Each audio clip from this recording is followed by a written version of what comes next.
Hi hello friends, welcome to our Sri Sayogi channel. இன்னைக்கு நம்ம சேனலில் நாம் பார்க்க போகிற டிஷ் பொங்கல். அவல் யூஸ் பண்ணி பொங்கல் எப்படி செய்கிறதுன்னு பார்க்கலாம் வாங்க. அவல் பொங்கல் செய்ய தேவையான பொருட்கள். அவல் வந்து நான் ஆயில் எடுத்து வச்சுருக்கேன். இந்த டம்ளருக்கு 3 டம்ளர் அவல் எடுத்து வச்சுருக்கேன்.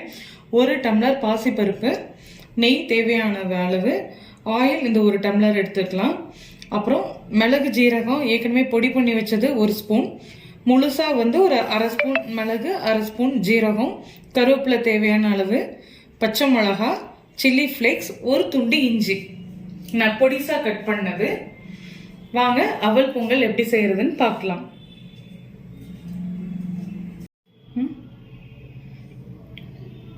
இப்போ நான் இதை ஒரு குக்கரில் போட்டுட்டு இதை நல்லா வாஷ் பண்ணிக்கலாம். வாஷ் பண்ணிவிட்டு இப்போ நமக்கு வந்து பார்த்திங்கன்னா மொத்தம் 4 டம்ளர் ஆகிடுது. அவல் 3 டம்ளர், பருப்பு 1 டம்ளர், மொத்தம் 4 டம்ளர். இதுக்கு நான் வந்து இந்த டம்ளருக்கு நான் எடுத்த டம்ளருக்கு 8 டம்ளர் தண்ணி வைக்க போகிறேன். 8 டம்ளர் தண்ணி வச்சு 3 விசில் விட போகிறேன். 3 விசில் விட்டோன்னா நம்ம ஸ்டவ் ஆஃப் பண்ணிக்கலாம். ஸ்டவ் ஆன் பண்ணி நான் குக்கரை வச்சுட்டேன்.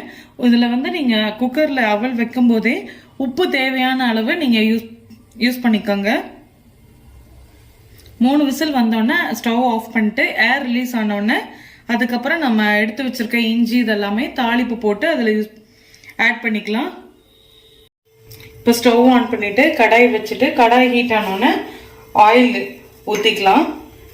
இந்த ஆயில் வந்து 4 பங்கு, நம்ம இப்போ 3 டம்ளர் அவல், 1 டம்ளர் பருப்பு எடுத்திருக்கோம். அப்போ மொத்தம் 4 டம்ளர் ஆச்சு இல்லையா? 1 டம்ளராவது நமக்கு ஆயில் இருந்தாதான் அந்த பொங்கல் ஆனது சாஃப்டா இருக்கும். எவ்வளோ நேரம் ஆனாலும் ஹார்ட் ஆகாம நல்லா சாஃப்டாவே இருக்கும். அதனால நான் 1 டம்ளர் ஆயில் எடுத்திருக்கேன்.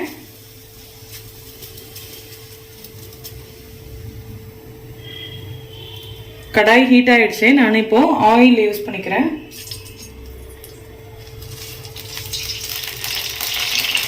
ஆயில் நல்லா ஹீட் ஆனோடனே நம்ம முதல்ல வந்து இஞ்சி நல்லா பொரிச்சு எடுத்துக்கலாம். அதில்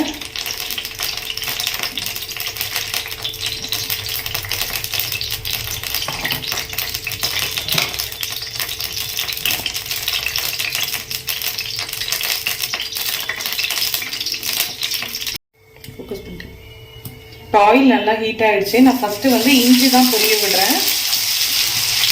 இஞ்சி கொஞ்சம் நல்லா பொரியட்டும்.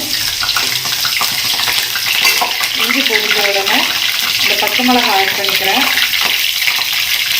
பச்சை மிளகாவும் சில்லி ஃப்ளேக்ஸும் ஆட் பண்ணிக்கிறேன். முதல்ல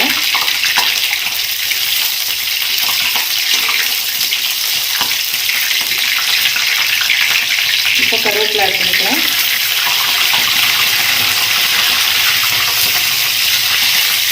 இஞ்சி நல்லா பொரிஞ்சிருச்சு. இப்போ நம்ம எடுத்து வச்சிருக்க மிளகு ஜீரகம் ஆட் பண்ணிக்கிறேன், முழுசா உள்ளது.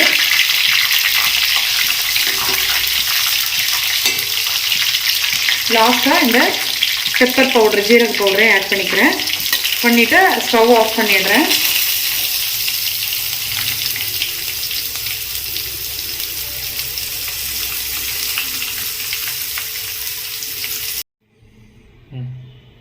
இப்போ பாருங்க ஏர் ரிலீஸ் ஆனோன்னா நான் குக்கர் ஓப்பன் பண்ணிட்டேன். இப்போ பாருங்க நம்மளோட பொங்கல் நல்லா ரெடி ஆயிடுச்சு. நல்லா சாஃப்டா இருக்குது. நல்லா மிக்ஸ் பண்ணிக்கோங்க. இப்போ இந்த பொங்கலை வந்து நான் தாளிப்பு போட்டு வச்சிருக்கோம் இல்லையா, அது கூட மிக்ஸ் பண்ணிக்கலாம். மிக்ஸ் பண்ணி இப்போ நம்ம போட்டு வச்சிருக்க தாளிப்போட நான் இதை நல்லா மிக்ஸ் பண்ணிக்கிறேன். நல்லா சாஃப்டா இருக்கு பொங்கல்.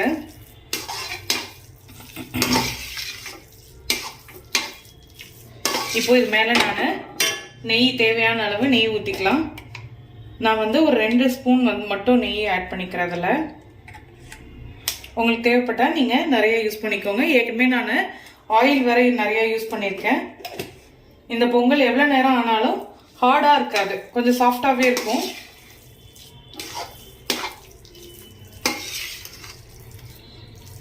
அவ்வளோதாங்க, நம்மளோட அவல் பொங்கல் ரெடி.